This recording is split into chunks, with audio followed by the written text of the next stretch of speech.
เสร็จภายใน30 วัน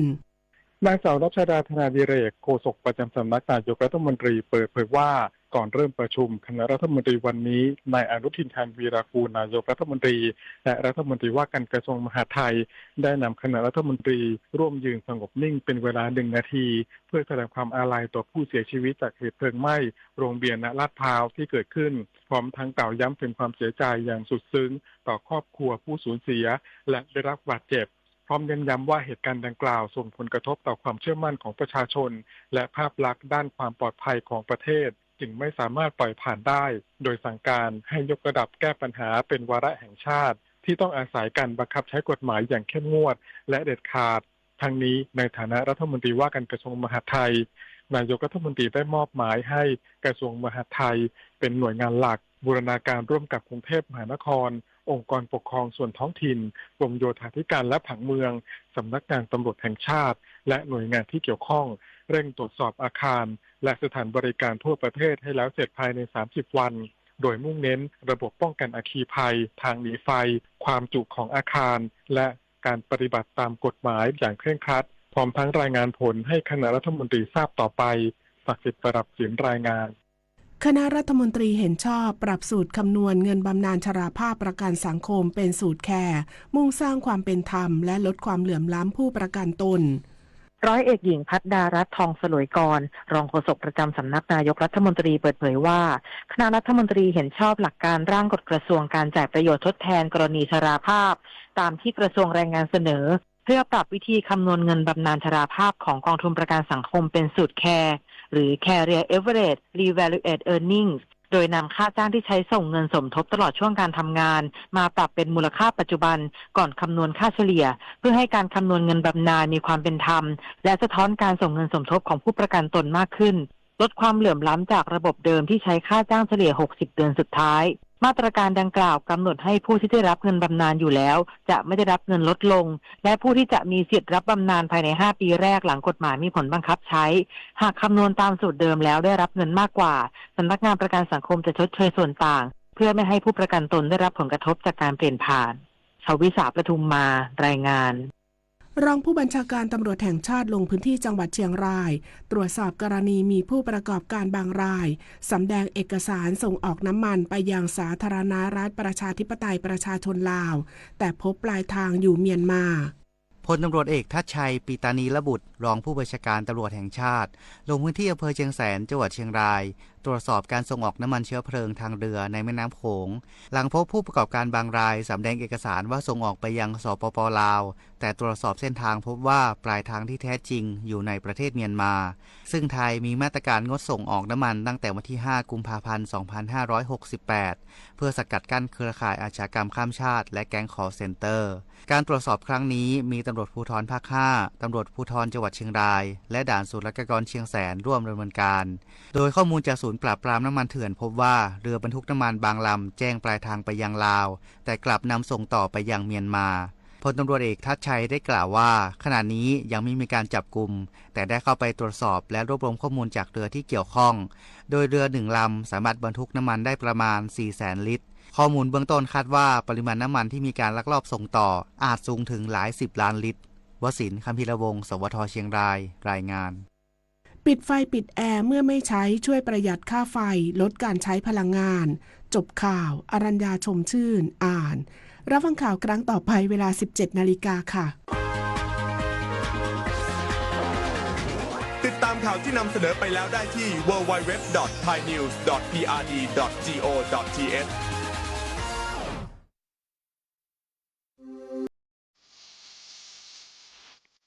หลากหลายข้อมูลข่าวสารจากรัฐจัดเต็มข่าวเด่นในพื้นที่เมืองเหนือ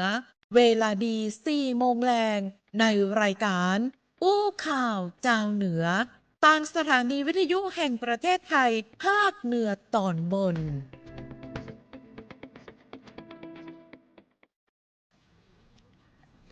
สวัสดีครับผมสวัสดีท่านผู้ชมท่านผู้ฟังทุกท่านนะครับผมวันนี้อู้ข่าวเจ้าเหนืออยู่กับสวทลปูนครับผมแน่นอนเลยว่าอู้ข่าวเจ้าเหนือก็จะมาพบทุกท่านทุกวันจันทร์ถึงวันศุกร์นะครับเวลาดีๆแบบนี้4 โมงแรงนะครับผมก็ผัดเปลี่ยนกันแม่นครับปิกมาไวเหมือนกันน้อยโอมเนาะแม่นครับติดเว้นติดนะครับผมใครที่ติดตามอยู่ตอนนี้อยู่กับน้องอั้นนะครับแล้วก็พี่โอมนะครับจากสวทลปูนช่วงนี้ก็บดมืดๆน้อยโอมเนาะแม่นครับแต่ว่ายังดีน้อยติดนี่ยังเห็นแดดหน่อยแล้วก็แต่ท้องฟ้าก็เป็นฟ้าพ่องแสดงแล้วก็ช่วงนี้ก็ติดตามในเรื่องของสภาพอากาศอย่างใกล้ชิดและการสำหรับใครที่อยู่ในพื้นที่เสี่ยงเนาะเห็นตังเจียงไฮ้หนักหน่วงเหมือนกันนะครับจะได้แล้วก็เป็นกำลังใจปีอันติดแล้วเขาก็เป็นกำลังใจให้เจียงไฮ้ที่นี่ก็เป็นกำลังใจให้เจียงไฮ้รอบแล้วกันในเรื่องของฟ้าฝนนะครับแน่นอนเลยวันนี้มีข้อมูลข่าวสารนะครับที่จะนำมาอู้มาเอ่ยกันนะครับในรายการอู้ข่าวเจ้าเหนือนะครับผมจะได้แล้วเดี๋ยวเรามาติดตามกันนะครับเพราะว่าจะเป็นจังเจียงใหม่ลำพูนลำปางแม่ฮ่องสอนเจียงไฮ้พะเยาแป้น่านนะครับผม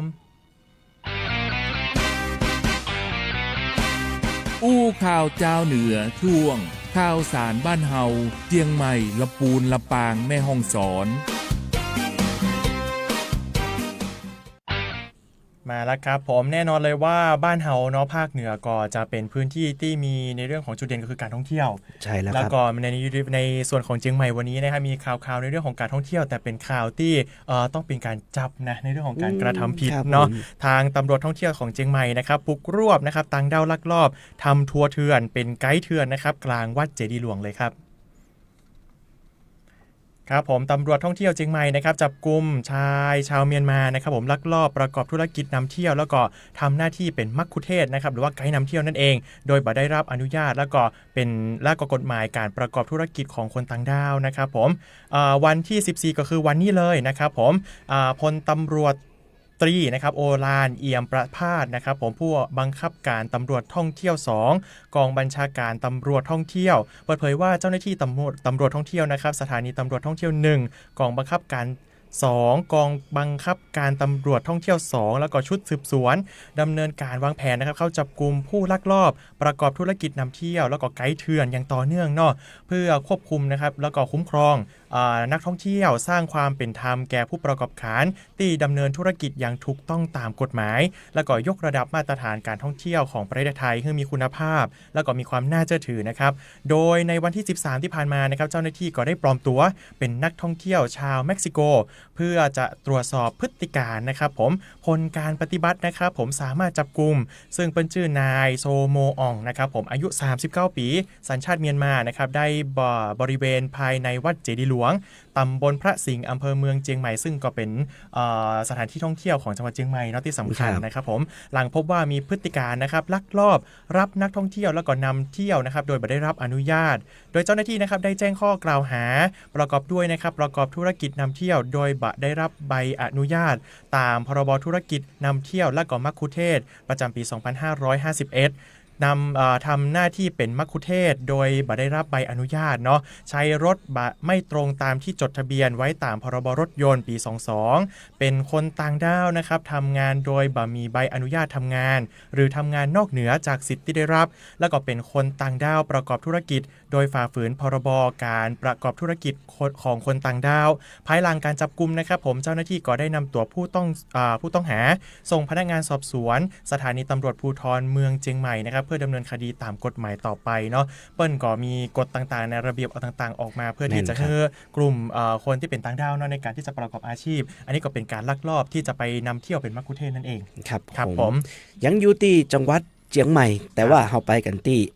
อำเภอแม่อายจังหวัดเชียงใหม่ครับก็มีการขับเคลื่อนโครงการไทยช่วยไทยเพิ่มทุนดอกเบี้ยคนละครึ่งนะครับก็เร่งแก้หนี้สินเสริมสภาพคล่องให้เศรษฐกิจฐานรากนายนิติปกรณ์แสงสุวรรณนายอำเภอแม่อายนะครับก็เป็นประธานเปิดการประชุมชี้แจงแนวทางการดำเนินโครงการไทยช่วยไทยเพิ่มทุนดอกเบี้ยคนละครึ่งนะครับณหอประชุมที่ว่าการอำเภอแม่อายนะครับจัดขึ้นเพื่อชี้แจงแนวทางในการเสริมสภาพคล่องของทุนหมุนเวียนในกองทุน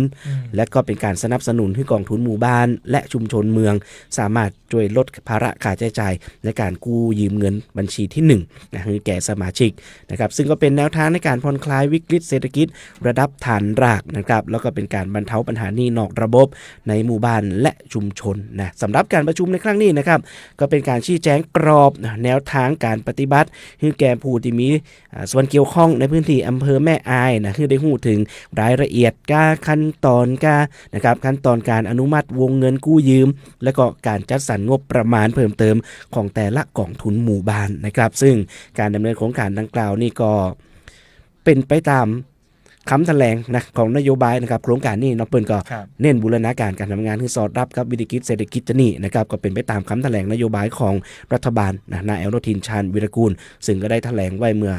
ต้นเดือนเมษายนนะครับซึ่งก็กำหนดให้เป็นนโยบายเร่งด่วนหรือว่าQuick Big Win นะครับเพื่อแก้ปัญหาให้พี่น้องประชาชนในการลดภาระการใช้จ่ายนะน้องอันครับผมจากเชียงใหม่ไปฝางมาพื้นที่ใกล้เคียงกันสักหน่อยนะครับผมคือลำพูนนั่นเองนะครับผมบ้านเฮานี่มาแปลงฝ่ายชะลอน้ำกันสักหน่อยนะครับผมหัวหน้าสำนักงานจังหวัดนะครับผมรับมอบปูนซีเมนต์นะครับจากบริษัท SCG นะครับผมสนับสนุนโครงการ1ความดีล้านความรักภูมิใจพักพระพันปีหลวงขับเคลื่อนกิจกรรมจิตอาสาสร้างฝ่ายชะลอน้ำในพื้นที่จังหวัดลำพูนครับ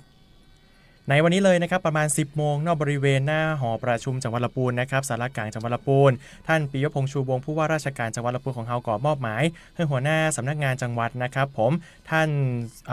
สุกลรัตน์นะครับจันมณีนะครับเป็นผู้แทนในการรับมอบปูนซีเมนต์จำนวน50ถุงจากบริษัท SCG Roofing นะครับผมจำกัดนะครับผมเพื่อสนับสนุนโครงการ1ความดีล้านความรักภูมิใจพักพระพันปีหลวงซึ่งจังหวัดลำพูนนะครับจัดขึ้นเพื่อเฉลิมพระเกียรติและก็แสดงออกถึงความจงรักภักดีและก็น้อมสำนึกในพระมหากรุณาธิคุณของสมเด็จพระนางเจ้าสิริกิติ์พระบรมราชินีนาถพระบรมราชชนนีพันปีหลวงซึ่งสำหรับปูนซีเมนต์นะครับที่ได้รับมอบในครั้งนี้จะนำไปในการดำเนินกิจกรรมจิตอาสานะครับลำพูนสร้างฝายปลูกต้นไม้ถวายแม่ของแผ่นดินนั่นเองเพื่อร่วมอนุรักษ์ฟื้นฟูและก็บริหารจัดการทรัพยากรธรรมชาติและก็สิ่งแวดล้อมสร้างความชุ่มชื่นในพื้นป่าเพิ่มประสิทธิภาพการกักเก็บน้ำนะครับแล้วก็ส่งเสริมการมีส่วนร่วมของทุกภาคส่วนในการดูแลทรัพยากรธรรมชาติอย่างยั่งยืนซึ่งจังหวัดลำพูนนะครับได้กำหนดเป้าหมายการจัดทำฝ่ายชะลอน้ำแล้วก็ฝ่ายกักเก็บน้ำในพื้นที่จังหวัดลำพูนจำนวน 1,493 ฝ่ายเพื่อร่วมกันนะครับขับเคลื่อนการอนุรักษ์ทรัพยากรธรรมชาติควบคู่กับการปลูกจิตสำนึกการรักสิ่งแวดล้อมสืบสานพระราชปณิธานในการดูแลรักษาทรัพยากรธรรมชาติให้อยู่อย่างอุดมสมบูรณ์สืบไปนะครับผมแน่นอนเลยว่าป่าไม้ก็จะสร้างเป็นเหมือนยึดแหล่งต้นน้ำไว้บ้านเราจะมีน้ำชุ่มชื้นต่อไปนะครับครับผมไปกันที่จังหวัดลำปางกันพ่องครับแต่เจ้านี่นะครับตีมณฑลทหารบกตี32ค่ายสุรศักดิ์มนตรีนะเปิ้นก็มีการจัดพิธีวางพวงมาลาถวายราชสักการะนะครับเนื่องในวันคล้ายวันอสัญญกรรมนะจอมพลมหาอำมาตย์เอกเจ้าพระยาสุรศักดิ์มนตรีนะครับแล้วก็พิธีเนื่องในโอกาสวันสถาปนามณฑลทหารบกตี32ครบรอบ70ปีนะครับตีค่ายสุรศักดิ์มนตรีอำเภอเมืองลำปางจังหวัดลำปางนะครับซึ่งพิธีดังกล่าวนี่ก็มีพลโทวรเทพบุญยะแม่ทัพภาคที่3เป็นประธานพร้อมด้วยผู้เกี่ยวข้องหลายท่านนะครับบอกว่าจะเป็นรองผู้ว่าราชการจังหวัดลำปางหัวหน้าส่วนราชการผู้แทนภาคเอกชนและก็กำลังพลเขาร่วมพิธีนะอย่างพร้อมเพรียงเลยแต่เจ้านี่นะครับเพื่อเป็นการน้อมรำลึกถึงคุณูปการของจอมพลมหาอำมาตย์เอกเจ้าพระยาสุรศักดิ์มนตรีผู้ที่มีบทบาทสำคัญในการพัฒนากิจการทหารของประเทศไทยนะครับทั้งยังเป็นการแสดงความกตัญญูกตเวทีต่ออดีตผู้บังคับบัญชาและบูรพชนนะครับตลอดจนเสริมสร้างความสัมพันธ์อันดีระหว่างหน่วยงานทหารกับภาครัฐภาคเอกชนพี่น้องประชาชนในพื้นที่ให้แน่นแฟ้นยิ่งขึ้นนะครับหลังจากนั้นครับ 11 นาฬิกานะครับแม่ทัพภาคที่3ก็เป็นประธานในพิธีศาสนาเนื่องในวันคล้ายวันสถาปนามณฑลทหารบกตี32ณสโมสรนายทหารค่ายสุรศักดิ์มนตรีเพื่ออุทิศส่วนกุศลและความเป็นสิริมงคลแก่หน่วยและกำลังพลนะครับตีสโมสรนายทหารค่ายสุรศักดิ์มนตรีนะครับผมอันนี้ก็เป็นในเรื่องของการแสดงออกเนาะหลังจากนี้เรามาติดตามกันที่สวทแม่ฮ่องสอนนะครับไปจังหวัดแม่ฮ่องสอนกันสักหน่อยนะครับผมจังหวัดแม่ฮ่องสอนนะครับเปิ้ลก่อทำในเรื่องของการหารือความร่วมมือนะครับภาคท่องเที่ยวเนาะเตรียมเปิดเส้นทางการบินใหม่นะเชียงใหม่แม่ฮ่องสอนดันแพ็กเกจท่องเที่ยวครบวงจรครับ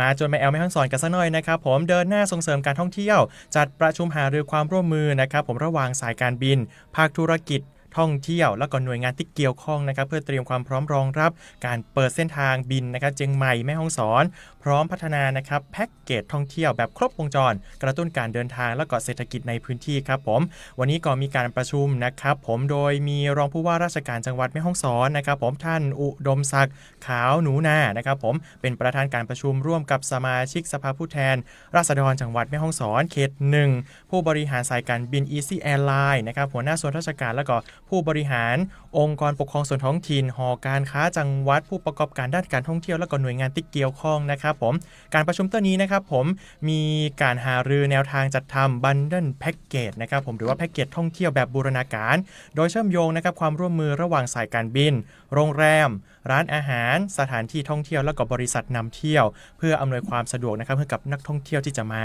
พร้อมเพิ่มนะครับจำนวนผู้เดินทางเข้าสู่จังหวัดแม่ฮ่องสอนและก็อำเภอปายนะครับผมนอกจากนี้ก็ยังได้มีการหารือจัดกิจกรรม Easy Connect ล้านนา 2026 นะครับซึ่งกำหนดจัดก็คือ 14 สิงหาคม 2569 ที่ศูนย์การค้าเซ็นทรัลเชียงใหม่แอร์พอร์ตนะครับผมในรูปแบบการจับคู่ธุรกิจนะครับหรือว่า Business Matching นะครับผม B2B นะไม่บอกจาก E นะครับรวมถึงการจัดนะครับผมทำบันทึกข้อตกลงความร่วมมือหรือว่า MOU ที่เขาอู้ง่ายๆระหว่างหน่วยงานรัฐและก็เอกชนเพื่อยกระดับการท่องเที่ยวนะครับผมสร้างความร่วมมือในระยะยาวนั่นเองทั้งนี้นะครับผมสายการบิน Easy Airline นะครับมีกำหนดเปิดให้บริการสายการบินระหว่างเส้นทางก็คือเชียงใหม่แม่ฮ่องสอนแล้วก็เชียงใหม่เนาะในเดือนกันยายน 2569 โดยมีแผนพัฒนาแพ็กเกจนะครับ Fly and Stay นะครับแล้วก็ Bundle Package เชื่อมโยงเที่ยวบินนะครับที่พักร้านอาหารบริษัทนำเที่ยวแล้วก็กิจกรรมท่องเที่ยวเพื่อสร้างผลิตภัณฑ์การท่องเที่ยวแบบครบวงจรเพื่อจะเป็นทางเลือกให้กับนักท่องเที่ยวแล้วก็ช่วยกระตุ้นเศรษฐกิจระหว่างจังหวัดเชียงใหม่แล้วก็แม่ฮ่องสอนกันตัวนะใครที่เตรียมจองตั๋วแล้วก็รอกันสักหน่อยนะครับผมแน่นอนเลยว่าไปแม่ฮ่องสอนแบบสบายๆแบบต้องผ่านโค้งอันปั้นก็โค้งแล้วตรงเลยครับผมยังอยู่ที่จังหวัดแม่ฮ่องสอนครับแต่ว่าเฮาไปกันที่อำเภอแม่เสรียงครับเนาะที่อำเภอแม่เสรียงนี่เปิ้นก็ไปตรวจเจอของเล่นอันตรายนะครับผู้ปกครองเปิ้นก็ไปร้องเรียนเนาะสกุชชี่ไซลิงเข็มฉีดยาปะโทโมไปอยู่ในของเล่นละอ่อนได้จะใดนะครับเหตุการณ์ดังกล่าวนะครับเกิดขึ้นเมื่อวันที่13กรกฎาคมที่ผ่านมานี่นายอำเภอแม่เสรียงนายวรศักดิ์พานทองก็ได้มอบหมายให้เจ้าหน้าที่เนี่ยส่วนที่กำลังรวมกับเจ้าหน้าที่สาธารณสุขอำเภอแม่เสรียงเภสัชกรนะครับรวมถึงแห่มหลายหน่วยงานเนาะลงพื้นที่ตรวจสอบร้านจำหน่ายของเล่นเด็กในพื้นที่อย่างเร่งด่วนหลังจากที่ได้รับข้อร้องเรียนจากผู้ปกครองกรณีการจำหน่ายของเล่นสกุชชี่และของเล่นเลียนแบบอุปกรณ์ทางการแพทย์ที่เสี่ยงอันตรายนะครับจากการลงพื้นที่นะครับจากการตรวจสอบพบร้านค้าบางรายจำหน่ายของเล่นสกุชชี่ที่อาจบ่ได้มาตรฐานและมีการจำหน่ายเวชภัณฑ์ควบคุมเฉพาะเช่นกระบอกฉีดยาพร้อมเข็มฉีดยาซึ่งบ่สามารถตรวจสอบได้ว่าผ่านการใช้งานมาแล้วหรือไม่นะเจ้าหน้าที่จึงสั่งระงับการจำหน่ายสินค้าดังกล่าวทันทีนะครับพร้อมมีคำแนะนำตักเตือนผู้ประกอบการให้จำหน่ายสินค้าที่มีมอก.มีฉลากภาษาไทยนะมีแหล่งตีมาชัดเจนนะครับถ้าฝ่าฝืนนะจะถูกดำเนินคดีคันเด็ดขาดเลยตามพรบคุ้มครองผู้บริโภคแล้วก็แห่มหลายๆพรบนะครับทั้งนี้อำเภอแม่เสรียงก็จะเดินหน้าตรวจตราอย่างต่อเนื่องเพื่อความปลอดภัยของเด็กและเยาวชนพร้อมขอความร่วมมือผู้ปกครองหลีกเลี่ยงการซื้อของเล่นที่บ่มีฉลากภาษาไทยหรือมีกลิ่นฉุนผิดปกตินะครับดูแลบุตรหลานอย่างใกล้ชิดหากพบเห็นของเล่นที่อันตรายก็สามารถแจ้งได้ที่ว่าการอำเภอแม่เสรียงหรือว่าหน่วยงานภาครัฐในพื้นที่ทันทีอันนี้ขอแจ้งคำหนึ่งนะครับบอกว่าจะอยู่อำเภอไหนจังหวัดไหนเนาะถ้าเกิดเจอของเล่นที่เสี่ยงอันตรายนี่ไปแจ้งได้ที่ว่าการอำเภอหรือว่าหน่วยงานภาครัฐในพื้นที่ทันทีเลยเนอะสกุชชี่ตอนนี้ก็คือเป็นที่จริงเป็นของเล่นที่ป้าบัวเอามาคลายเครียดก็คือเวลาบีบมันก็จะเหมือนแบบว่าคลายเครียดไปแต่แน่นอนเลยว่ามันก็มีแอนตี้ปะถูกต้องเนาะมีสารเคมีอะไรต่างๆแล้วถ้าส่วนเด็กน้อยตอนนี้ก็คือเอาไปกาบเอาไปอมอันตรายถึงแบบเข้าสู่ร่างกายนะครับผมจากสกุชชี่เรามาต่อกันเรื่องยาเสพติดกันสักหน่อยนะครับไปตังเจียงไฮ้เนาะทหารกองกำลังผ่าเมืองนะครับปะทะกลุ่มลักลอบขนยาเสพติดนะครับบริเวณชายแดนไทยเมียนมา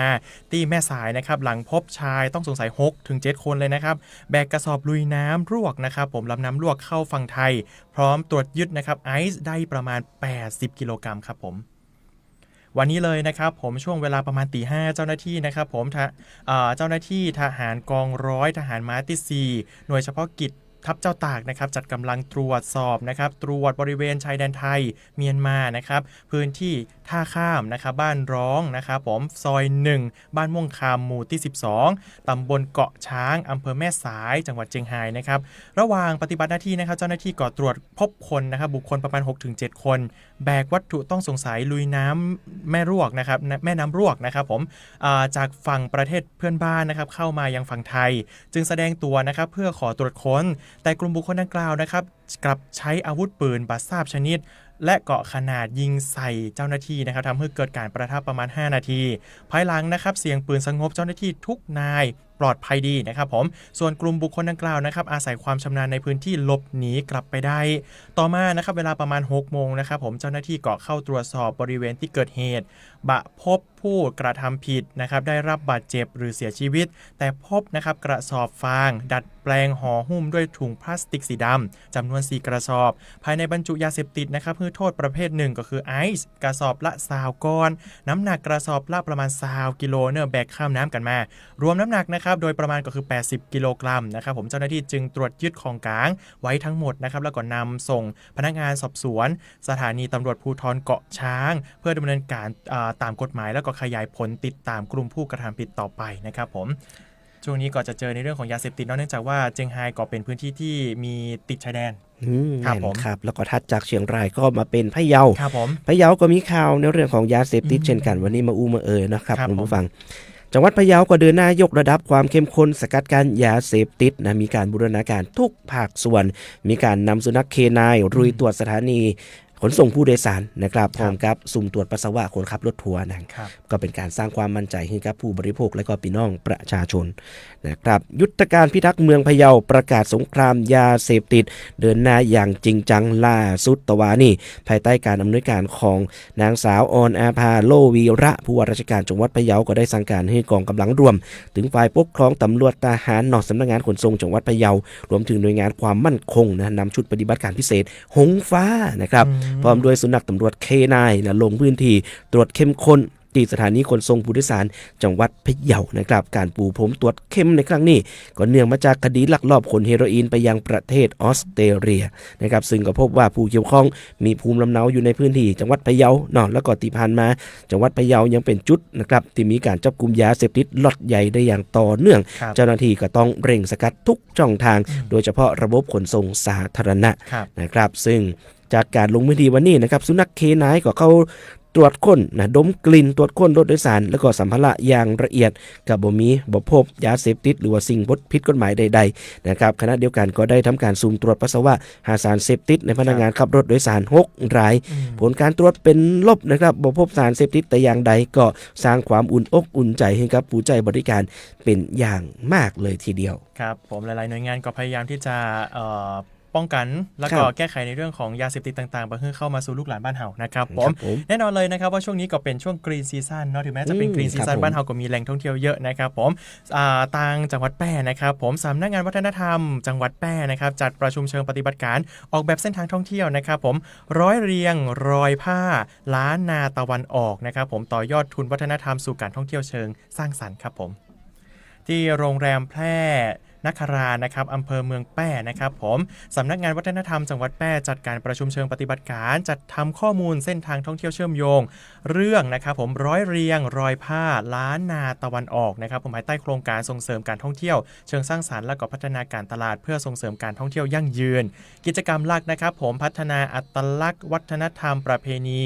เมืองนะครับผมเศรษฐกิจสร้างสรรค์กิจกรรมส่งเสริมการท่องเที่ยวเสน่ห์ภูษาพัตราพรเมืองแพร่นะครับผมเพื่อ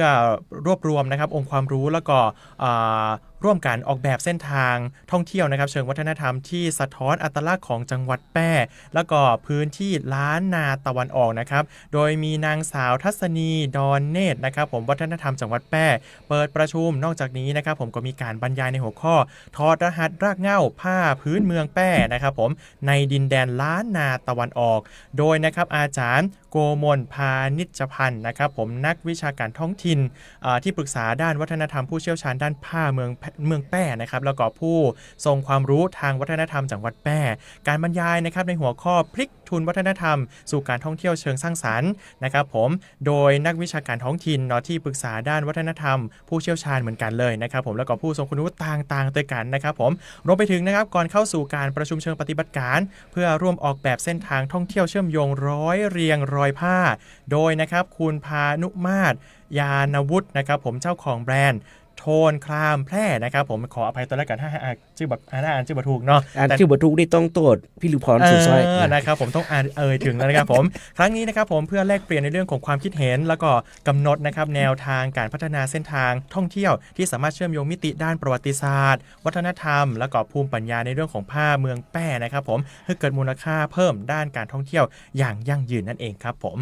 ครับผมขยับกันน้อยหนึ่งขึ้นไปตีจังหวัดน่านนะครับผู้ว่าน่านก็นำทีม To Be Number One นะครับรวมทุกจังหวัดเลยเนาะแม่นครับร่วมงานมหกรรมรวมพลสมาชิกระดับประเทศประจำปี2569นะครับมุ่งมั่นรักษามาตรฐานผลงานเยี่ยมนะครับนายชัยนรงค์วงใหญ่ผู้ว่าราชการจังหวัดน่านก็นำคณะผู้บริหารหัวหน้าส่วนราชการเครือข่ายเยาวชนนะครับและก็สมาชิกชมรม To Be Number One จังหวัดน่านเข้าร่วมงานมหกรรมรวมพลสมาชิก To Be Number One ประจำปี2569ระหว่างวันที่11ถึง15กรกฎาคมครับที่ Impact Forum เมืองทองธานีจังหวัดนนทบุรีเพื่อนะครับรวมนำผลการนำเสนองานนะครับผลการดำเนินงานและแสดงพลังในการป้องกันและแก้ไขปัญหายาเสพติดในกลุ่มเยาวชนและประชาชนนะครับสำหรับการประกวดในครั้งนี้จังหวัดน่านก็ได้ส่งตัวแทนทีม To Be Number One เข้ารวมทั้งสิ้น16ทีมครอบคลุมทุกประเภทการประกวดไม่ว่าจะระดับจังหวัดระดับอำเภอและก็ชมรมเพื่อรักษาระดับมาตรฐานผลงานและความมุ่งสู่ความเป็นเลิศในระดับประเทศนะครับโดยทีมงานทุกภาคส่วนก็ได้เตรียมความพร้อมอย่างเต็มที่ถึงในด้านการนำเสนอผลงานเชิงประจักษ์นวัตกรรมในการดำเนินงานและการมีส่วนร่วมของสมาชิกในพื้นที่ซึ่งสะท้อนให้เห็นถึงความเข้มแข็งของเครือข่าย To Be Number One จังหวัดน่านที่ดำเนินงานกันอย่างต่อเนื่องและก็ยั่งยืน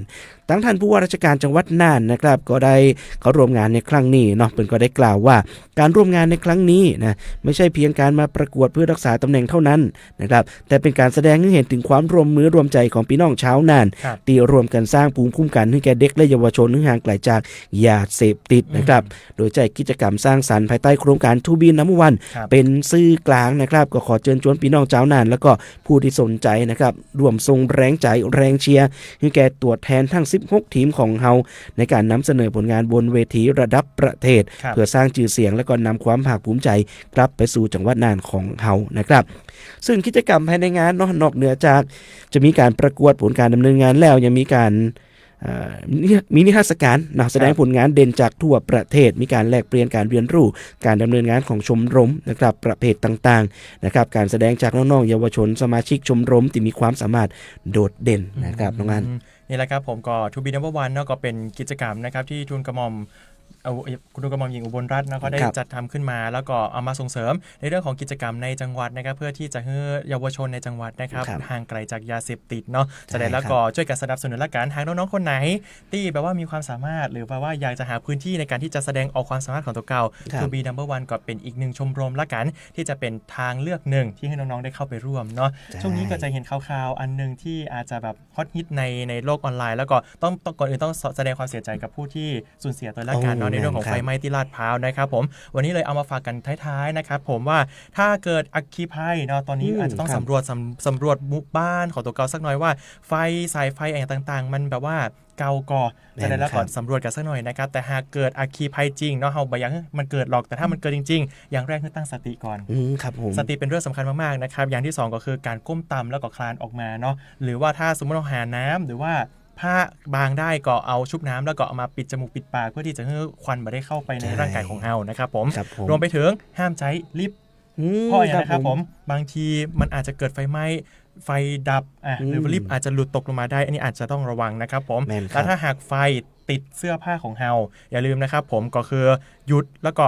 ล้มลงไปแล้วก็กลิ้งนะครับผมไฟมันก็จะดับเนาะรวมไปถึงนะครับผมช่วงนี้อาจจะต้องหัดใช้หรือว่าดูวิธีในการใช้ประท้องว่าถังดับเพลิงขนาดเล็กเพื่อที่จะทำให้เวลาเกิดเหตุเล็กๆน้อยๆเราก็จะสามารถหยุดเหตุเหล่านี้ก่อนได้นะครับผมก่อนเปิดประตูเราจะเห็นภาพอยู่แล้วว่าข่าวต่างๆที่มีไฟพุ่งออกมาจากประตู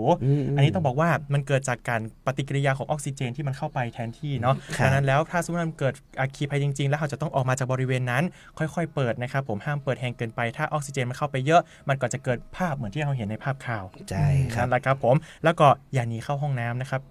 เวลาหนีออกไปก็หนีในช่องทางที่มันมีทางออกเยอะๆหน่อยถ้าหนีเข้าห้องน้ำมันก็จะเหมือนคนเข้าไปช่วยก็ยากขึ้นแมนครับฝากไว้ตัวนะครับสำหรับช่วงนี้ครับผมครับแล้วนี่ก็คือข่าวสารจากทางรายการอู้ข่าวเจ้าเหนือสัปดาห์นี้นะครับช่วงหน้า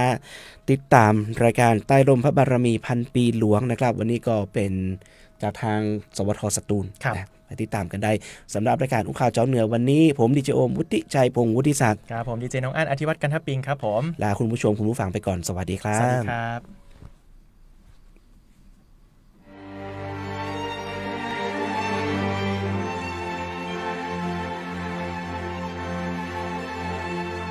สถานีวิทยุกระจายเสียงแห่งประเทศไทย70สถานีทั่วทุกภูมิภาคเสนอรายการใต้ร่มพระบารมีพระพันปีหลวง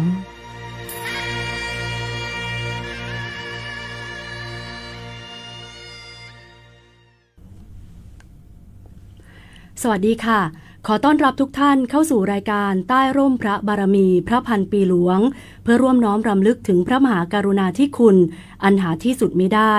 สมเด็จพระนางเจ้าสิริกิติ์พระบรมราชินีนาถพระบรมราชชนนีพันปีหลวงทางสถานีวิทยุแห่งประเทศไทย70สถานีทั่วประเทศกรมประชาสัมพันธ์วันนี้ดำเนินรายการโดยดิฉันอมรรัตน์จันทร์พริมจากสถานีวิทยุกระจายเสียงแห่งประเทศไทยจังหวัดสตูลควบคุมการผลิตโดยนางสาววงทิพย์จันทภาโสท่านผู้อำนวยการสวทสตูลและอำนวยการผลิตโดยนางมุจรินทองนวลท่านผู้อำนวยการสำนักงานประชาสัมพันธ์ที่6ค่ะช่วงแรกภาพเก่าเล่าเรื่องขอนำทุกท่านมาติดตามพระบาทสมเด็จพระบรมชนกาธิเบศรมหาภูมิพลอดุลยเดชมหาราชบรมนาถบพิตรและสมเด็จพระนางเจ้าสิริกิติ์พระบรมราชินีนาถพระบรมราชชนนีพันปีหลวงได้เสด็จพระราชดำเนินทรงยกช่อฟ้าพระอุโบสถวัดดุลยารามทรงเปิดมัสยิดกลางมัมบังและทรงเยี่ยมราษฎรจังหวัดสตูลเมื่อวันที่20กันยายนพุทธศักราช2522การเสด็จพระราชดำเนินในครั้งนั้นนับเป็นพระมหากรุณาธิคุณอันหาที่สุดมิได้ที่ทั้งสองพระองค์ได้ทรงพระราชทานความร่มเย็นเป็นสุขแก่ประสบกนิกรชาวสตูลค่ะขอนำทุกท่านเข้าสู่ช่วงภาพเก่าเล่าเรื่อง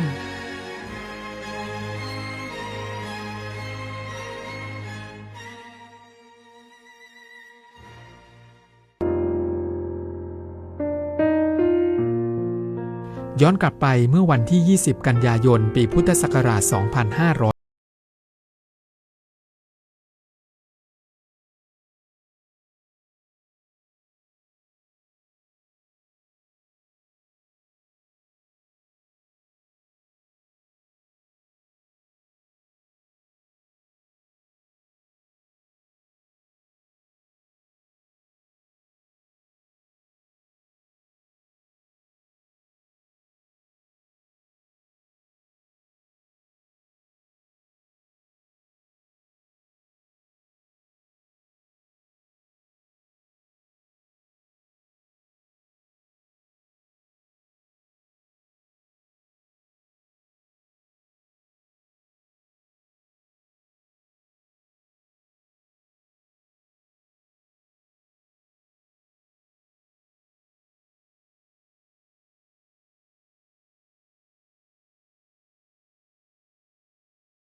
อนำทุกท่านเข้าสู่ช่วงตามรอยพระเมตตา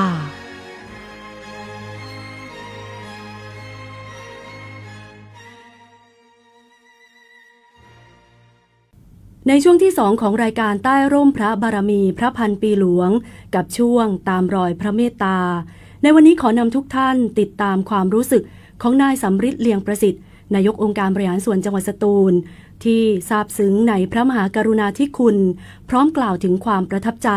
ในโอกาสที่จังหวัดสตูลได้รับพระราชทานพระบรมราชานุญาตให้เป็นเจ้าภาพการบำเพ็ญกุศลพระพิธีธรรมสวดพระอภิธรรมพระบรมศพสมเด็จพระนางเจ้าสิริกิติ์พระบรมราชินีนาถพระบรมราชชนนีพันปีหลวงณพระที่นั่งดุสิตมหาปราสาทค่ะสวัสดีครับผมนายสำริดเลียงประสิทธิ์นายกองค์การบริหารส่วนจังหวัดสตูลครับรู้สึกยินดีและมีความซาบซึ้งใจเป็นอย่างยิ่งนะครับที่ได้รับเกียรติให้เป็น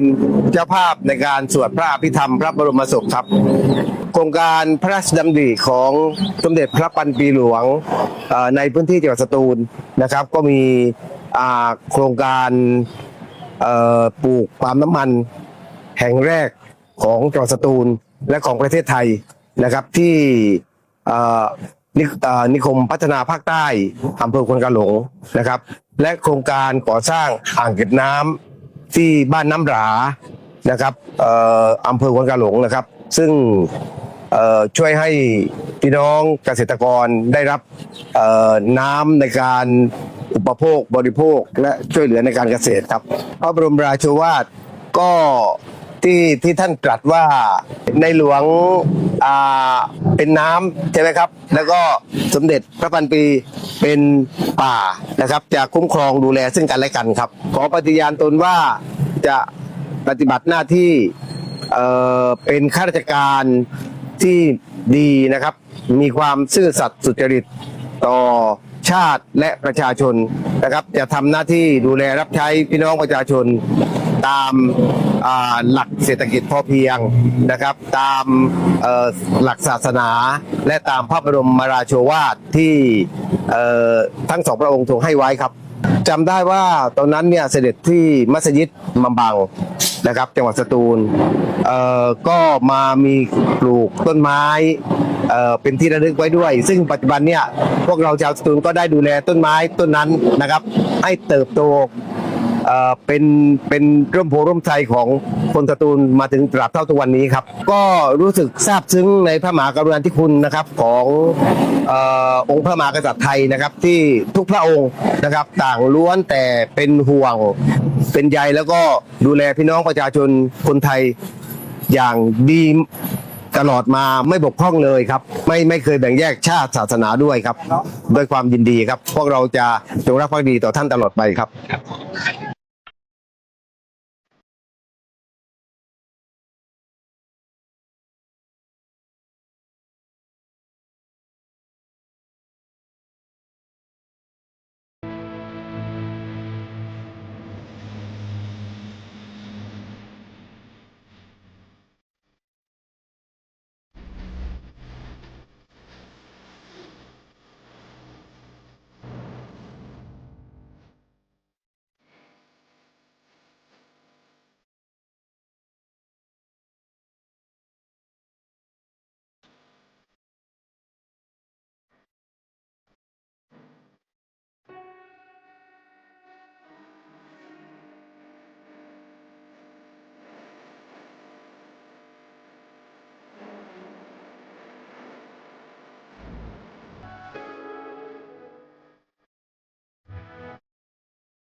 ช่วง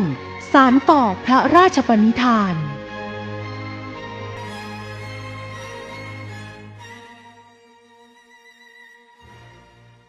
ช่วงสารต่อพระราชปณิธานร่วมพูดคุยกับนายธีรพงษ์คุ้มเขี้ยมนายอำเภอเมืองสตูลกับการสืบสานพระราชปณิธานสมเด็จพระนางเจ้าสิริกิติ์พระบรมราชินีนาถพระบรมราชชนนีพันปีหลวงด้านการแก้ไขปัญหายาเสพติดของอำเภอเมืองสตูลเพื่อเตรียมความพร้อมหมู่บ้านแพร่ระบาดยาเสพติดพัฒนาสู่หมู่บ้านต้นกล้ากองทุนแม่ของแผ่นดินค่ะสวัสดีครับกับผมนายธีรพงษ์คุ้มเขี้ยมครับนายอำเภอเมืองสตูล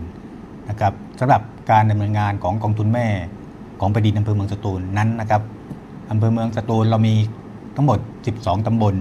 71หมู่บ้าน20ชุมชนนะครับมีหมู่บ้านชุมชนนะครับที่ได้รับเงินขวัญถุงพระราชทานจากสมเด็จพระนางเจ้าสิริกิติ์พระบรมราชินีนาถพระบรมราชชนนีพันปีหลวงนะครับที่มอบเป็นกองทุนตั้งต้นให้แก่หมู่บ้านและชุมชนนำไปแก้ไขปัญหายาเสพติดนะครับและพัฒนาชุมชนนะครับซึ่งรับกองทุนครั้งแรกนะครับเมื่อปีพ.ศ. 2548นะครับซึ่งเป็นเงินขวัญถุงพระราชทานจำนวน 8,000 บาทนะครับมีหมู่บ้านได้รับจำนวน48หมู่บ้านนะครับแล้วก็14ชุมชนนะครับรวมทั้งหมดก็มีในพื้นที่ตอนนี้ก็62กองทุนนะครับทั้งในหมู่บ้านและชุมชนนะครับก็กองทุนทั้งหมดนะครับวงเงินตอนนี้ก็อยู่ที่ 496,000 บาทนะครับซึ่งสำหรับลักษณะกิจกรรมของกองทุนแม่ของแผ่นดินนะครับก็เป็นเงินกองทุนที่ได้มุ่งเน้นนะครับในการป้องกันและแก้ไขปัญหายาเสพติดนะครับอย่างยั่งยืนนะครับโดยบริหารจัดการโดยคนในชุมชนนะครับผ่านการระดมทุนการช่วยเหลือผู้เดือดร้อนนะครับและก็เป็นการสร้างภูมิคุ้มกันทางสังคมในพื้นที่นะครับซึ่งกิจกรรมหลักๆนะครับในหมู่บ้านชุมชนที่ได้ดำเนินการ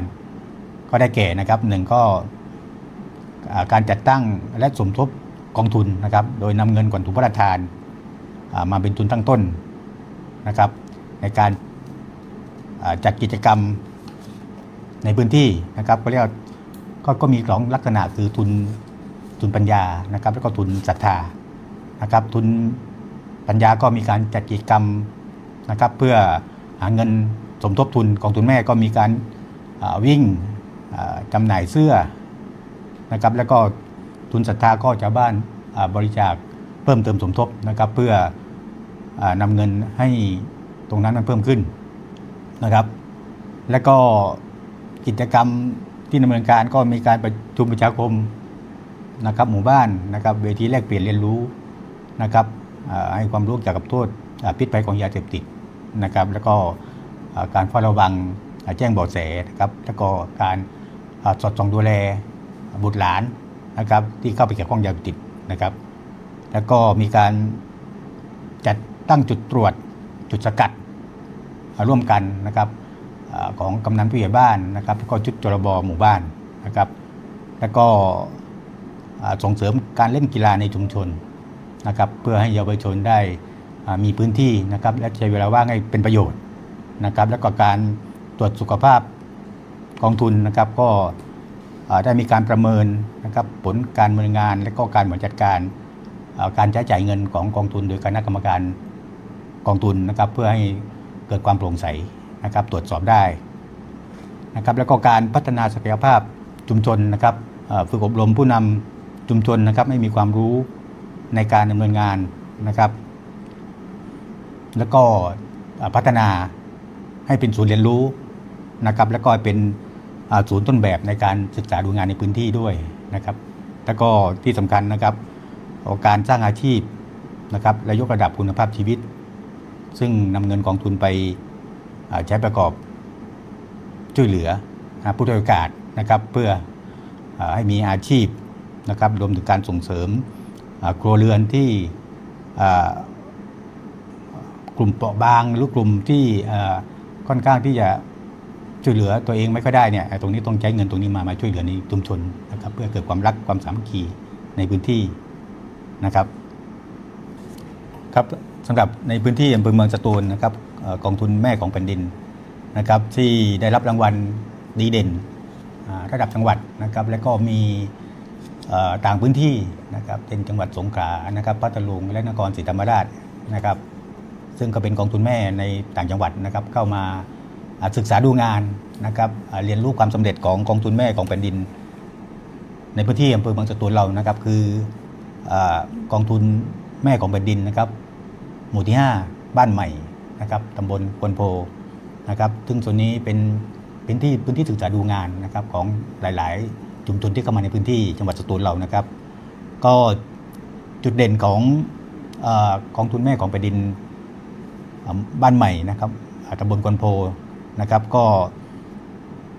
จากการลงพื้นที่นะครับไปดูการร่วมกิจกรรมของหมู่บ้านก็กิจกรรมเขาจัดไว้ที่โรงเรียนนะครับสถานที่ทำงานของเขาอยู่ที่โรงเรียนนะครับก็มีการร่วมมือกันทุกภาคส่วนนะครับตั้งแต่เยาวชนในโรงเรียนก็มีส่วนร่วมด้วยนะครับก็คล้ายๆกับว่าเป็นการดำเนินงานกิจกรรมวัดบ้านมัสยิดแล้วก็โรงเรียนนะครับซึ่งกิจกรรมที่พื้นที่บ้านใหม่ควนโพเนี่ยนะครับก็มีกิจกรรมเด่นที่ผมรุมไปสัมผัสและก็เห็นอยู่บ่อยๆก็การจัดตั้งจุดตรวจนะครับจุดลาดตระเวนในพื้นที่ของท่านผู้นำนะครับร่วมกันโดยท่านผู้ใหญ่บ้านกำนันนะครับชุดชลบแล้วก็สมาชิกอบต.นะครับในการลาดตระเวนตั้งจุดตรวจนะครับรักษาความสงบเรียบร้อยในหมู่บ้านและความปลอดภัยของพี่น้องนะครับแล้วก็มีการนำเงินตรงนี้นะครับมาจัดกิจกรรมอบรมเยาวชนกลุ่มเสี่ยงนะครับโดยใช้หลักศาสนาเข้ามาในการให้ความรู้ยึดหลักจิตใจเป็นสำคัญนะครับ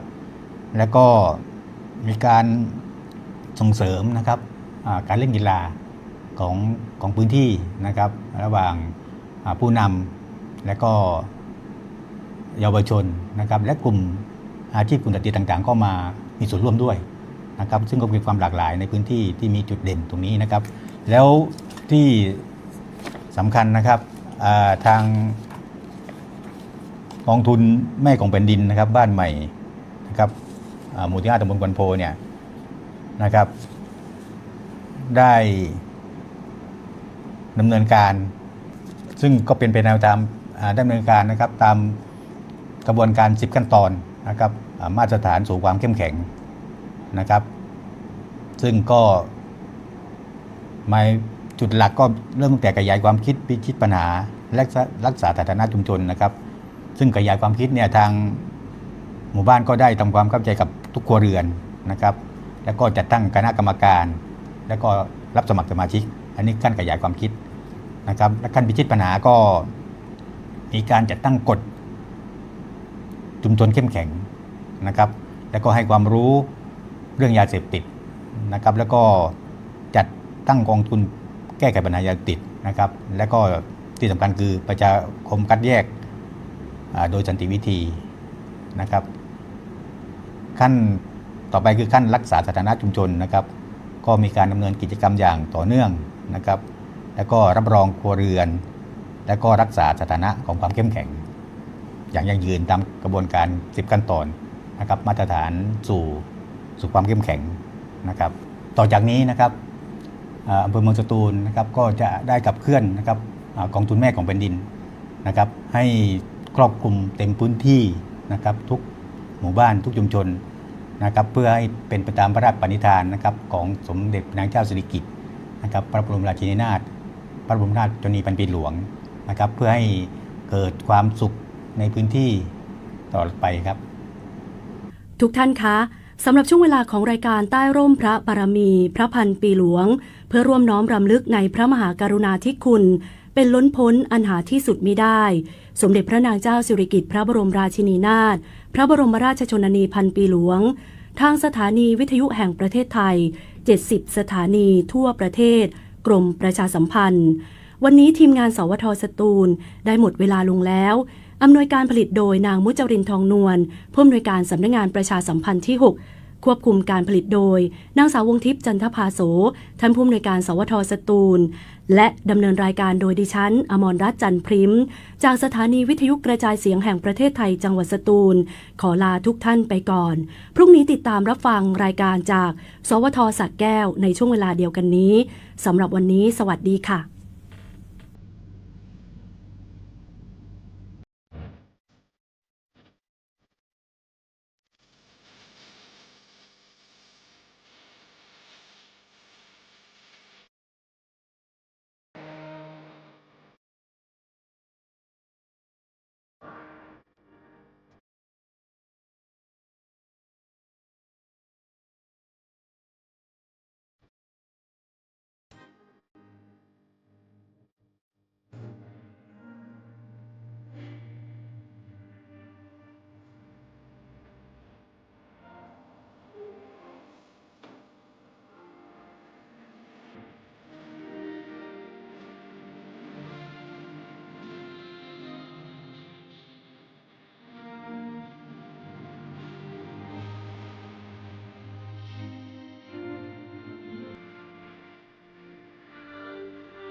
สถานี